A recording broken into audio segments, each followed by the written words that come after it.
Doctor Rezwana করিম স্নিগ্ধা, অধ্যাপক নৃবিজ্ঞান বিভাগ, জাহাঙ্গীরনগর বিশ্ববিদ্যালয়। আমি রেজওয়ানা করিম স্নিগ্ধাকে স্মারক বক্তব্য পেশ করার জন্য অনুরোধ জানাচ্ছি।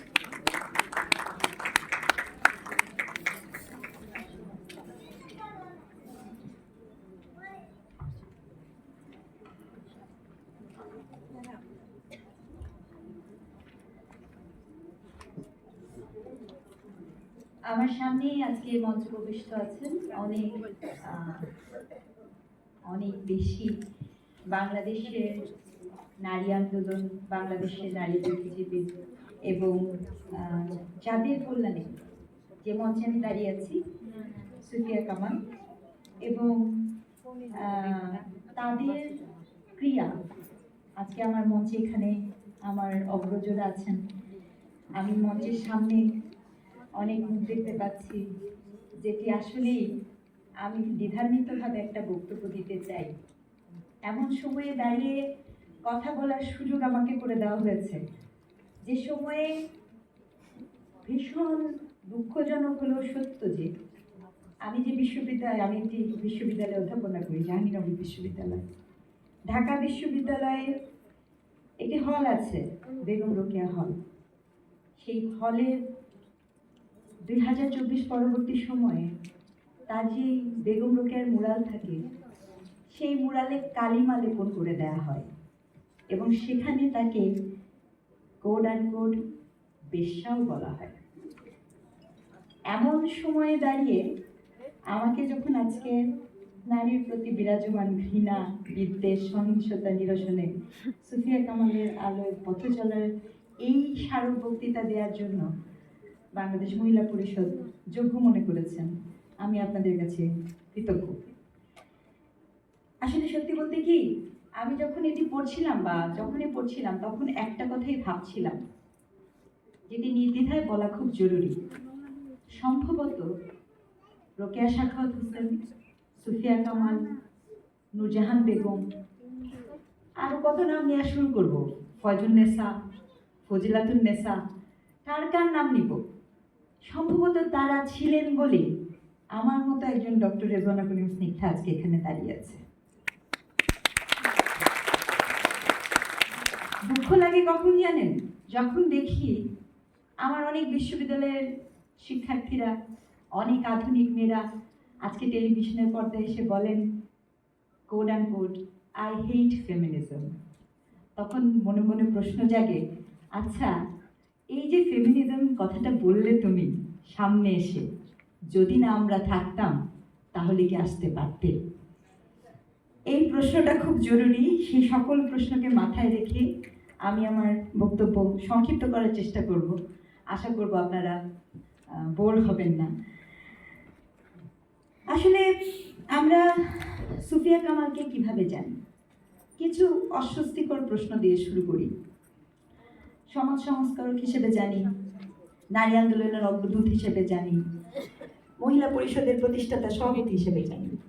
কিন্তু প্রশ্ন হলো, এই পরিচয়গুলো কি ঐতিহাসিক? এই পরিচয়গুলো কি তার বৌদ্ধিক যে পরিচয় আছে সেই পরিচয়কে নিশ্চিত করে?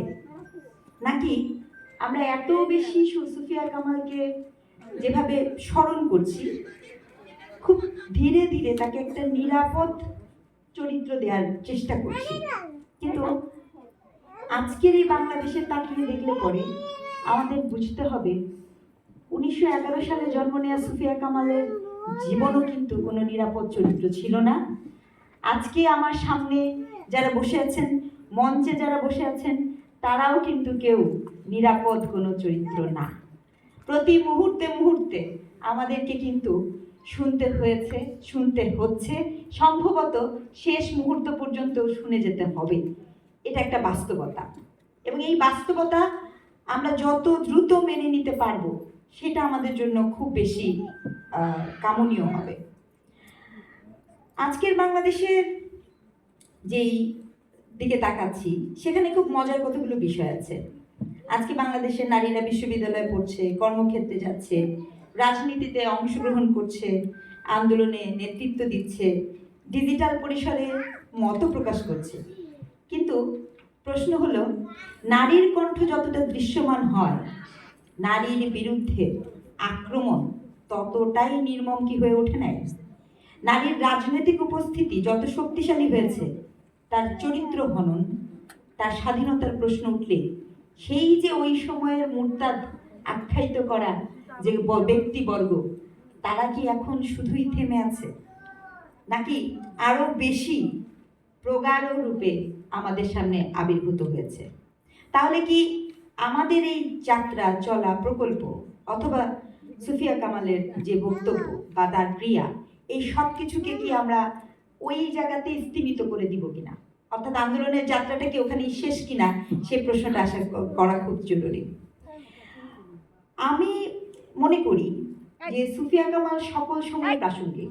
তিনি তখনও প্রাসঙ্গিক ছিলেন, এখনো প্রাসঙ্গিক। আর তাকে যদি তিনি যে প্রাসঙ্গিক এই অনুধাবন করার জন্য আমাদের আগে বুঝতে হবে যে আমরা সুফিয়া কামালকে কিভাবে দেখতে চাই। সুফিয়া কামালের ব্যক্তিগত জীবনে অলরেডি অনেক আলোচনা হয়েছে, কিন্তু আমি একটু একাডেমিকভাবে আপনাদের কাছে আনি। সুফিয়া কামালকে আমার কাছে যেটা মনে হয়, খুব নামকরা মার্কিন একজন নারীবাদী চিন্তক আছেন, তার নাম হচ্ছে ক্যারেল হ্যানিস। ক্যারেল হ্যানিসের একটা বিখ্যাত উক্তি আছে, সেটার নাম হচ্ছে দ্য পার্সোনাল ইজ পলিটিক্যাল। আমরা সবাই জানি ব্যক্তি জীবনই আসলে রাজনীতি জীবন।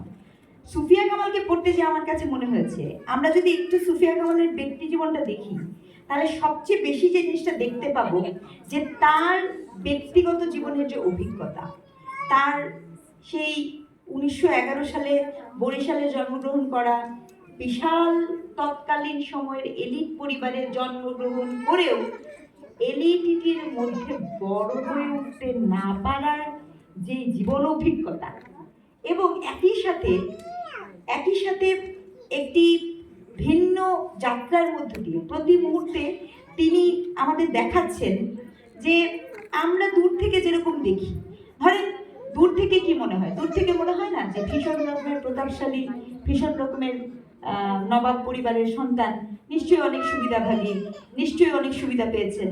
কিন্তু আপনি যখন আরো ভেতরে যান, তখন কি দেখতে পান? তখন দেখতে পান এত ভীষণ এলিট পরিবারে হওয়ার পরেও তাকে পড়তে দেওয়া হচ্ছে না, লেখাপড়া করতে দেওয়া হচ্ছে না। যদি ভুল না করে থাকি, একটি পরিসংখ্যান দেখেছিলাম, সেখানে ছিল হচ্ছে তৎকালীন পত্রিকার একটি পরিসংখ্যান। সেখানে বলা হচ্ছিল যে ওই তৎকালীন সময়ে আপনার পুরো বঙ্গে আপনার 1,27,000 মেয়েরা লেখাপড়া করার সুযোগ পেত, মানে পুরো অঞ্চল পেতে। তার মধ্যে মুসলিম নারী ছিল কেবল 1%, অনলি 1%। তো এই সুফিয়া কামাল কি পড়ালেখা করার সুযোগ পেল, কিন্তু ইন্টারেস্টিং, তিনি বলছেন তার পড়াশোনা করছে কোত্থেকে, তার মায়ের কাছ থেকে।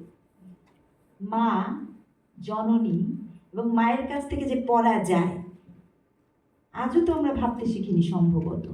এই তো সেদিন কদিন আগেই তো সম্ভবত আমার সামনে যারা আজকে উপস্থিত আছেন, মঞ্চে যারা উপস্থিত আছেন, আপনাদের লড়াইয়ের কল্যাণেই সম্ভবত আমরা আমাদের সার্টিফিকেটে মায়েদের নামটা লেখার সুযোগ পেয়েছিলাম। আমার মনে পড়ে, আমি ভীষণভাবে আসলেই এটা না বললেই না। আমার মনে আছে জাহাঙ্গীরনগর বিশ্ববিদ্যালয়ের শিক্ষক হিসেবে আমি যখন জয়েন করেছি, জিজ্ঞেস করি ভর্তি পরীক্ষা দিতে আসা, মায়ের নাম কি? বলে ভুলে গেছি। মায়ের নাম কি? বলে জানি না। তারা মায়ের নামই জানে না। তো সেই জায়গাটা থেকে এই যে এই পর্যন্ত আসা এবং শিক্ষা, খুব ইম্পর্টেন্ট যে বিষয়টা, সেটা হচ্ছে এখানে সুফিয়া কামালের বঞ্চনার ইতিহাসটাকে আপনারা রিড করেছেন কিনা। একটা এলিট পরিবারে থাকার পরেও শিক্ষা থেকে বঞ্চিত হওয়ার ইতিহাস। আজকের সমাজে বাল্যবিবাহের কথা বলেন, এত অল্প বয়সে বিয়ে করে শৈশবকে জলাঞ্জলি দেয়ারও একটা বঞ্চনার ইতিহাস। এই বঞ্চনা তার জীবন অভিজ্ঞতা, যে জীবন অভিজ্ঞতা নারীকে অনুভব করতে শেখায়। এবং এই জন্যই বলছিলাম দ্য পার্সোনাল ইজ পলিটিক্যাল। আমি সুফিয়া কামালের মধ্যে একজন নারীবাদী সত্তা দেখতে পাই, যেই নারীবাদী সত্তা পাশ্চাত্যের পঠনে অনেক বেশি পঠিত না, পাশ্চাত্যের দর্শনে হয়তো বা ওরকম দর্শিত না হলে পরেও দীক্ষা, জীবন অভিজ্ঞতা, জীবন অনুভবে ভীষণভাবে সক্রিয়। আমাদের মনে হয় সেই জায়গাটা থেকে পড়াটা খুব জরুরি। কারণ বিখ্যাত ফরাসি নারীবাদী বলেছিলেন, one can not born as a woman, becoming a woman. এই যে নারী হয়ে ওঠার প্রক্রিয়া, সুফিয়া কামাল শুধু নারী হয়ে উঠছেন তা না, ইন্টারেস্টিং হচ্ছে সুফিয়া কামাল এমন একটি প্রজেক্ট, তিনি নারীবাদীও হয়ে উঠছেন।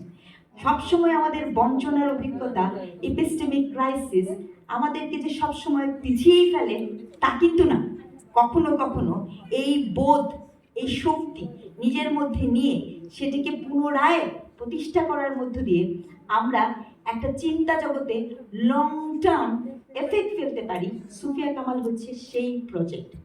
আমি এবং আপনি যদি সেই জায়গা থেকে সুফিয়া কামালকে পাঠ করি, তাহলে আমার এবং আপনার চিন্তায় যেই শুধুই সুফিয়া কামাল আছেন, তার থেকে কিন্তু ভীষণ মাত্রায় বাংলাদেশের নারীবাদের বিকশিত হওয়ার ক্ষেত্রে সুফিয়া কামালের বৌদ্ধিক আলোচনা একটা লং টার্ম এফেক্ট ফেলবে। একজন একাডেমিক হিসেবে এটা আমার জন্য ভীষণ রকমের ইন্টারেস্টিং। দেখেন, ব্রিটিশ তুর্কি একজন নারীবাদী আছে, তার নাম হচ্ছে ডেনিস কান্দিয়াটি। তো কান্দিয়াটির একটা খুব গুরুত্বপূর্ণ কনসেপ্ট আছে, প্যাট্রিয়ার্কাল বার্গেন। আমরা জানি যে এখন সুফিয়া কামালকে তো আমরা দীর্ঘ সময় সুফিয়া কামালকে অনেকেই আমি দেখেছি পড়তে যে অনেকে উদার নৈতিক নারীবাদী হিসেবে বলছেন। আমি বলতে চাই না, আমি সুফিয়া কামালকে উদারনৈতিক নারীবাদী হিসেবে বলতে চাই না। কেন চাই না সেটাতে আমি আসছি, যুক্তিটাও দিব। তো এখন মনে করেন এই যে কান্দিয়াটির কনসেপ্টটা একটু বলে নিই, তাহলে খুব সুবিধা হবে আমার জন্য। এটার নাম হচ্ছে প্যাট্রিয়ার্কাল বার্গেন, পিতৃতান্ত্রিক দর কষাকষি। সুফিয়া কামালের একটা অদ্ভুত জিনিস ছিল, এই প্যাট্রিয়ার্কাল বার্গেনকে ব্যাখ্যা করতে যে উনি একটা কথা বলেছেন, পিতৃতন্ত্রের একটা রুলস অফ গেম আছে, সে একটা খেলা খেলে এবং এই খেলাটা সবার জন্য সমান থাকে না, বিভিন্ন জায়গায় বিভিন্ন ধরনের খেলা খেলে। ধরেন এলিটের জন্য যে খেলা খেলবে, গরিবের জন্য সে খেলা খেলবে না, আমার জন্য যে খেলা খেলবে আপনার জন্য সে খেলা খেলবে না, তার খেলার ঢংটা খুব আলাদা। কিন্তু মজার বিষয় হচ্ছে কান্দিয়াটির কাজ, উনি মূলত মধ্যপ্রাচ্যে এবং মুসলিম অধ্যুষিত যে দেশগুলোতে আছে সেগুলোতে কাজ করছে। উনি একটা জিনিস দেখতে চাচ্ছেন, অনেক সময় আপনি কঠিন কঠিন কথা বলেন না, র্যাডিক্যাল ফেমিনিস্টরা যেভাবে বলে পিতৃতন্ত্রকে সমূলে আপনি উৎপাটন করে দিবেন, সেটা বলে না। সে উইদিন দ্য লিমিটেশনের ভিতরে এক ধরনের নেগোসিয়েশন করে একটা স্পেস তৈরি করে, একটা জায়গা তৈরি করে। আমার কাছে মনে হচ্ছে সুফিয়া কামাল হচ্ছে সেই সময়ের এই প্যাট্রিয়ার্কাল বার্গেন বোঝার একটা অসাধারণ প্রজেক্ট। যিনি কি করছেন, যিনি এসে বলছেন না আমি আমার পিতৃতন্ত্র আমি মানি না, আমি ধর্ম মানি না, আমি এগুলো করি না, এরকম কোনো র্যাডিক্যাল অ্যাপ্রোচে যাচ্ছেন না। কিন্তু উনি যা করছেন সেটি র্যাডিক্যালের থেকেও বড় র্যাডিক্যাল, যেটাকে আমি বলেছি র্যাডিক্যাল আর্কিটেকচার। অর্থাৎ তিনি র্যাডিক্যাল চিন্তার একটা নকশা তৈরি করছেন। কীভাবে নকশা তৈরি করছেন চলেন দেখি। আচ্ছা, এইবার চিন্তা করে দেখেন যে আজকের সমাজেও 2026-এ আছি, তাই না? 2026-এ থেকে খুব সম্প্রতি এই যে জেনজি জেনারেশন বলেন আর যাই বলেন, এই সমাজে যদি কোনো মেয়ে, খুব সিলি উদাহরণগুলো দিতে চাচ্ছি, তিনি ধরেন এই যে কাপড় বিক্রি করছে, নাম কি জানো, টনি, মেয়েটা একটা নাম। তো সে, তার হাজবেন্ড মারা গেছে, সে আরেকটা বিয়ে করছে। তো সবাই তার উপরে কি করছে, হামলে পড়ছে। মানে সে বিয়ে করলো কেন? এক অদ্ভুত সমাজ, বিয়ে না করলে বলে বিয়ে করো না কেন, বিয়ে করলে বলে বিয়ে করলো কেন। হ্যাঁ, মানে এটা তো সত্য, আমাদের মেয়েদের জন্মই তো হয়েছে বিয়ে করার জন্য, সেটা আবার আরেক ভিন্ন প্রসঙ্গ। মানে জন্মের শুরু থেকে বাবা অসুস্থ বলবে বিয়ে করেছো, মা অসুস্থ বলবে মেয়ের বিয়ে হয়েছে, ভাই বোন অসুস্থ হলেও বলবে মেয়ের বিয়ে হয়েছে।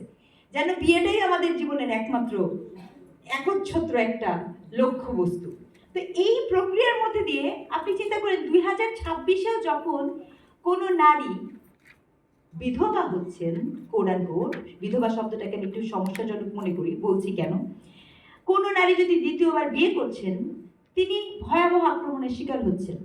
তাহলে এবার বলেন সুফিয়া কামাল ওই সময়ে যখন বিধবা হন, যখন বিধবা বিবাহ নিয়ে কেবলমাত্র আন্দোলন হচ্ছে, দ্বিতীয় বিয়ে করেন, সেটি কি পরিমাণ একটি র্যাডিক্যাল প্রজেক্টের অংশ হতে পারে, এবং সেটিকে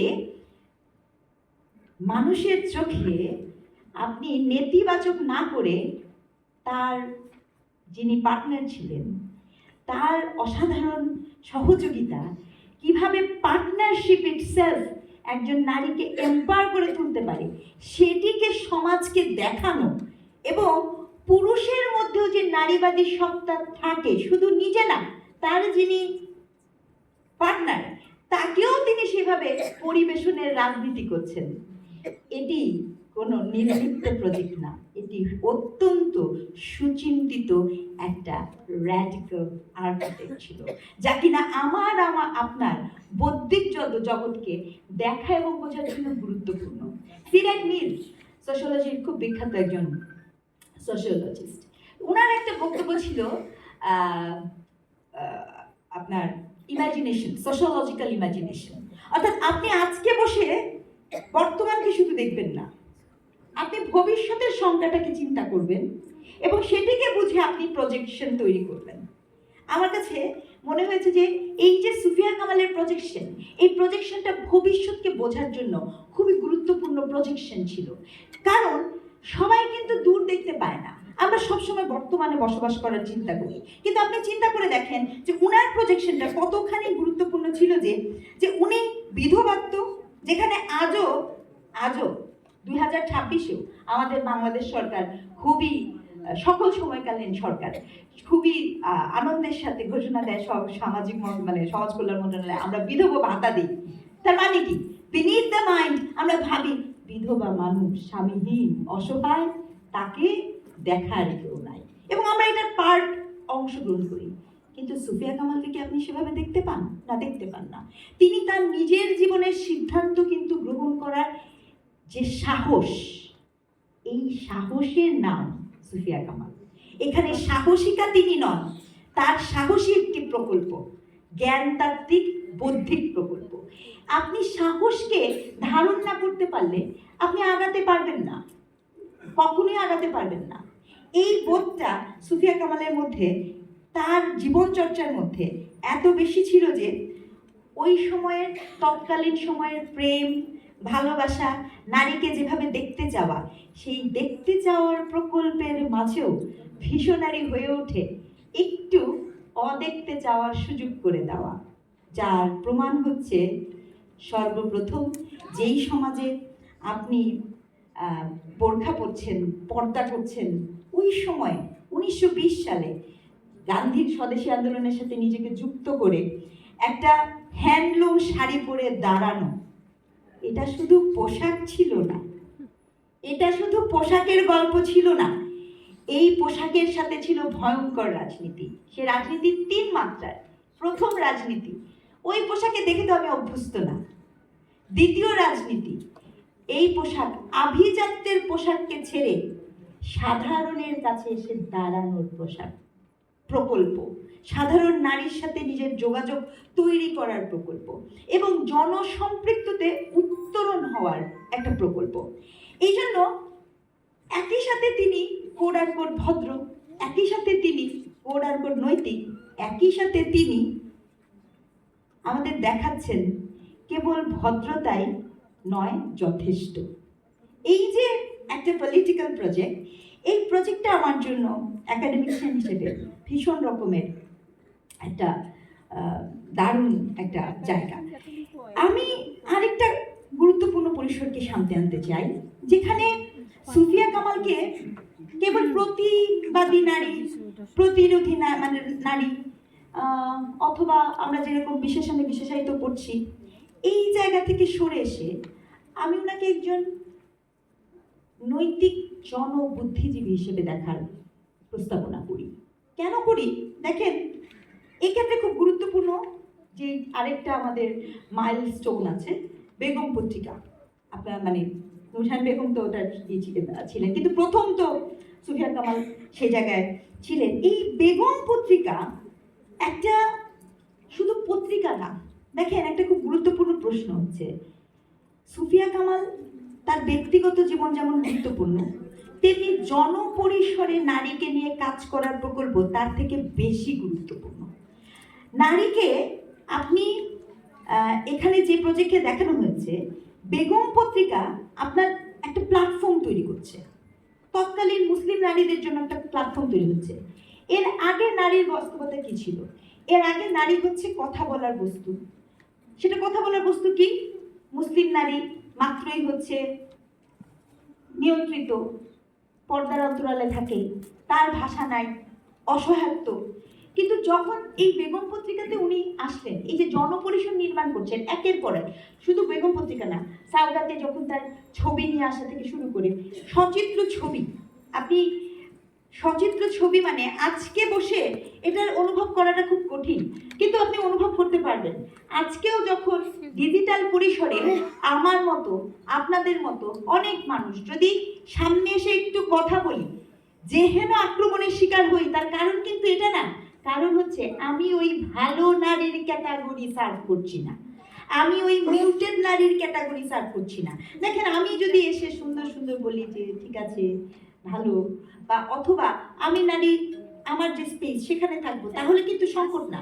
সংকট হচ্ছে জনপরিসরে এসে আপনার মস্তিষ্কে ঢোকার মতো যোগ্যতা থাকা। তো ওই সময়ে এই যে সচিত্র ছবি নিয়ে আসা হয়েছে, এই সচিত্র ছবিটা ছিল ভয়ঙ্কর রকমের একটা রেডিক্যাল একটা একটা স্টেট। তার কারণ তার আগে তো আপনি সচিত্র ছবি আনছেন না। তাহলে ছবিটা যখন নিয়ে আসছেন, এখানে একটা গুরুত্বপূর্ণ জিনিস যুক্ত হয়েছে, সেটি হচ্ছে এই জনপরিসরে লেখালেখি করার প্ল্যাটফর্ম, অথবা আজকে আমাকে যেই মঞ্চে ডাকা হয়েছে কথা বলার জন্য মহিলা পরিষদের, এই ধরনের মঞ্চ অথবা অসংখ্য সংগঠন তৈরি করার সবচেয়ে গুরুত্বপূর্ণ জিনিস ছিল কালচারাল টেকনোলজি অফ সিটিজেনশিপ। পাশ্চাত্যের নারী কেবল ভোটাধিকার চায়, আমাদের সুফিয়া কামাল ভোটাধিকার চেয়ে সীমাবদ্ধ নন, বা ভোটাধিকার তিনি চানও না, তিনি চেয়েছেন নাগরিকত্ব। কোন প্রক্রিয়ায় আপনি আসলে প্রকৃত নাগরিক হয়ে উঠতে পারেন? প্রশ্ন হচ্ছে, আমরা কি আজও মেয়েরা নাগরিক হয়ে উঠতে পেরেছি? এই প্রশ্নটা নিজেদের কাছে করে দেখেন যে আমরা আসলে নাগরিক হয়ে উঠতে পারলাম কিনা। পাবলিক স্পেয়ারে আমাদের প্রতিষ্ঠানটা, মানে আমাদের উপস্থিতি কতটুকু, কোন মেয়েকে দেখা হয়? আপনি নাগরিক হন, আপনি শোনেন না, আপনারা দেখতে পাচ্ছেন না, ভোট তো দেন সকলে, কিন্তু আমি যখন বিজ্ঞানী হিসেবে হাঁটি, তখন আমি দেখতে পাই যে গ্রামে গঞ্জে তার ভোট তো তার থাকে না, ভোটটা তো বলে দেওয়া হচ্ছে, ভোটটা তো কিনে ফেলা হচ্ছে, সেই সুযোগটা তো থাকছে না। তাহলে ভোটের অধিকারের গল্পটা কিন্তু অন্যদিকে চলে যায়। কিন্তু আরো একটা গল্প আছে, যেই নাগরিক, আপনি না দেশের নাগরিক, আমরা দেশের নাগরিক, আমরা কি পরবো তা নির্ধারণ করে দেওয়া হয়, আমাদের পোশাক নির্ধারণ করা হয়, আমরা কিভাবে চলবো সেটা নির্ধারণ করে দেওয়া হয়, আমরা কোন কথা বলবো সেটা নির্ধারণ করে দেওয়া হয়, আমরা কতটুকু হাসবো সেটা নির্ধারণ করে দেওয়া হয়। হাসির কথা বাদ দেন, আপনি কতটুকু খাবেন সেটাও নির্ধারণ করে দেওয়া হয়। আমরা মিনা কার্টুন থেকে বড় হয়েছি, ওখানে খাওয়ার জন্য আমরা লড়াই করছি। একবার ভাবছেন আমাদের জীবনটা? আমাদের ভাত খাওয়ার জন্য লড়াই করতে হচ্ছে, কার্টুন দেখে বুঝাইতে হচ্ছে যে এই মেয়ে হলে কি হবে, কোনো খাওয়া প্রয়োজন। আমরা মেয়েরা, আমি তো ভাবছিলাম মাঝে এমনও সময় গেছে, নিঃশ্বাস কতটুকু নেব সেটাও সম্ভবত ঠিক করে দেওয়া হবে। ভাই তো কতটুকু, আপনারা এটাকে দুষ্টামি ভাবছেন, কিন্তু আমি আপনাদের আফগানিস্তানের উদাহরণটা দিয়ে দিই। এই তো পাশের দেশ, আপনার সবচেয়ে কাছের ক্লোজেস্ট নেইবার, সেই আফগানিস্তানে গেল সপ্তাহে আইন করে বলা হয়েছে যে পিউবারিটি, মেনস্ট্রুয়েশন হওয়ার সাথে সাথে কন্যা বিবাহযোগ্য, এবং যেহেতু সে শিশু সেহেতু তার মতামত নেওয়ার কোনো প্রয়োজনীয়তা নাই। মতামত দিবেন যে পুনর্বিবাহ করবেন অথবা যিনি বিধবা, শুধুমাত্র তাদের মতামত দেওয়ার দরকার আছে। এই আফগানিস্তানের আরো একটা সুন্দর ল আছে, সেখানে পাবলিক স্পেয়ারে নারী জোরে কথা বলতে পারে না, এটাও 2-3 মাস আগে করা হয়েছে। সেখানে হাসা যায় না, হাসলে পরে এই হাসির শব্দ শোনা যাবে না, হাসা তো দূরের কথা, কথাও বলা যায় না। এগুলো কিন্তু তাদের স্টেট ল হিসেবে কায়েম হচ্ছে। একটু তো ভাবতে হবে। বলতেই পারেন আমরা কি আফগানিস্তান? না, একদম না। আপনারা আফগানিস্তান কেন হবেন? আমরা বাংলাদেশ। কিন্তু আমাদের বাংলাদেশে অনেক মজা আছে, এজন্য কোনো রেজিম লাগে না। আমি সবসময় বলি, নারীর জন্য, নারীর অধিকারের জন্য, নারীর নাগরিকত্বের জন্য রেজিমের সাথে যুক্ত থেকে সবচেয়ে গুরুত্বপূর্ণ আপনার দৃষ্টিভঙ্গি কেমন।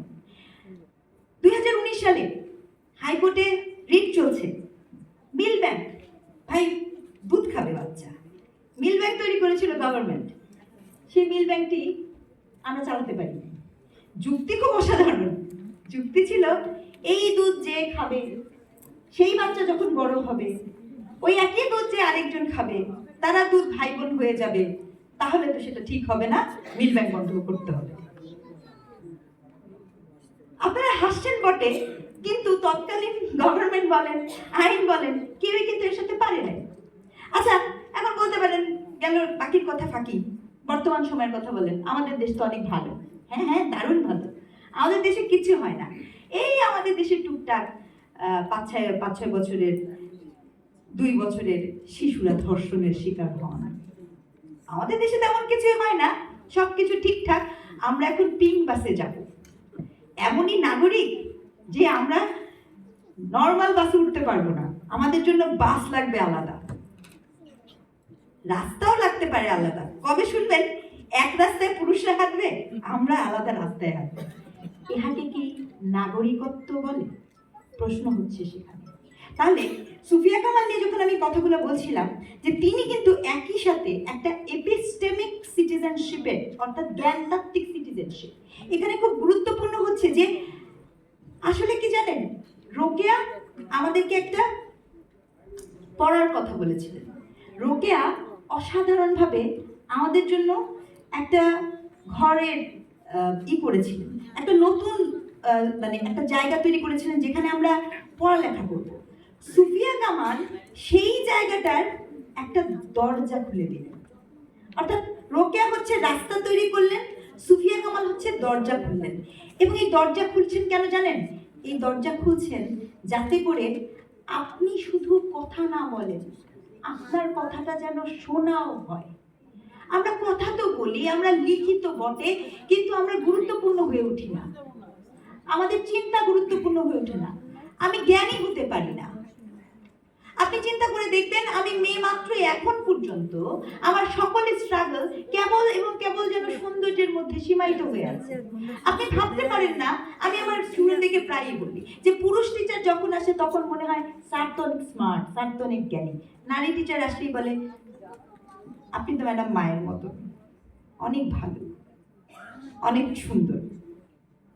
কিন্তু আমি তো শিক্ষক, আমি তো মা অথবা সুন্দর হওয়ার জন্য আসিনি, আমি তো জ্ঞানের চর্চা করতে এসেছি, আমি তো জ্ঞান বিতরণ করতে এসেছি। এই যে জ্ঞানের চিন্তা করা খুব জরুরি, চিন্তাশীলতা যে করতে হবে, এই কথাটাও কিন্তু সুফিয়া কামালের যে লেখা আছে, লেখালেখির মধ্যে খুব স্পষ্ট। তো তিনি বারবার বলছিলেন কিন্তু যে আপনাকে ওই যে তোমাদের সময় আমাদের সময় আমরা করিয়াছি পুতুল খেলা, আজকার যুগে তোমরা লেখাপড়া করো মেলা, তাই তো? এখন এই যে জ্ঞানের কথাটা উনি বলছেন, এই জ্ঞানের কথা বলার অর্থ ছিল হচ্ছে যাতে আমি আপনি চিন্তাশীল হয়ে উঠতে পারি, আমি আপনি জগৎকে জানতে পারি, এবং আমি আপনি এমন চিন্তা তৈরি করতে পারি যে চিন্তার প্রেক্ষিতে জগৎ আমাদেরকে পড়তে বাধ্য হবে। আমাদের মাঝে বিজ্ঞানী তৈরি হবে, আমাদের মাঝে দার্শনিক তৈরি হবে, আমাদের মাঝে চিন্তা তৈরি হবে। এটি তো একদিনের প্রজেক্ট না, এটি একটি লম্বা জার্নি। এই লম্বা জার্নিটা তৈরি কিন্তু আমাদেরই করতে হবে। কোনো এক অদ্ভুত কারণে, আমার বলতে দ্বিধা নাই, মনস্তাত্ত্বিকভাবে আমি প্রচুর নারীকে দেখি, তারা মনে করেন যে আসলেই সম্ভবত নারী কেবল এবং কেবলমাত্র নারী বিষয়ে কথা বলার যোগ্য, অথবা নারী জ্ঞানী হতে পারে না। ইতিহাস তো সেটা বলে না। আমরা কি হাইপেশিয়ার গল্প জানি না? হাইপেশিয়া তো সেই ব্যক্তি, যে ব্যক্তি আপনার প্রথম আলেকজান্ডার লাইব্রেরির, উনি বিশাল মাপের একজন গণিতজ্ঞ, তাকে ছাড়া তো ম্যাথমেটিক্স ডেভেলপ হতো না। কিন্তু দুঃখ এটাই, হাইপেশিয়াকেও উইচ বলে পুড়িয়ে দেওয়া হয়েছিল। খনাকেই শুধু বানা হয়নি, তার জিব্বা কাটা হয়নি, হাইপেশিয়াকেও উইচ বলে পুড়িয়ে দেওয়া হয়েছিল। তাহলে আমাদের এই যে যুগে যুগে জন্ম নেওয়া যে প্রজন্ম, সেই প্রজন্মের একের পর এক যদি আপনি দেখতে থাকেন, তাহলে সেখানে আমরা কি দেখতে পাই? আমরা দেখতে পাচ্ছি যে আমরা কাজ তো করছি অনেক বেশি, কিন্তু সিদ্ধান্তে উপনীত অথবা সিদ্ধান্ত দেওয়ার সক্ষমতা অর্জন করতে পারছি না। কাজেই আমার প্রস্তাবনা থাকবে, সুফিয়া কামালকে আমাদের পড়তে হবে একটা ট্রানজিশনাল ফেমিনিস্ট হিসেবে। ট্রানজিশনাল, যিনি এক ট্রানজিশন থেকে আরেকটা ট্রানজিশনে যাচ্ছেন, এক স্তর থেকে আরেকটা স্তরে যাচ্ছেন, এবং তিনি একটা র্যাডিক্যাল আর্কিটেকচার ডেভেলপ করছেন। উনি একটা র্যাডিক্যাল স্থপতি চর্চা করছেন। সবচেয়ে গুরুত্বপূর্ণ বিষয় হচ্ছে, সুফিয়া কামাল কেবল কবিতা অথবা কেবল পাঠ্য তার মধ্যে সীমাবদ্ধ না। তিনি মহিলা পরিষদের কেউ নন, তিনি বেগমেরও কেউ নন, তিনি বাংলাদেশের নারীবাদকে বোঝার অন্যতম বৌদ্ধিক স্থপতি। সম্ভবত এটাই আমার শেষ বক্তব্য। Thank you.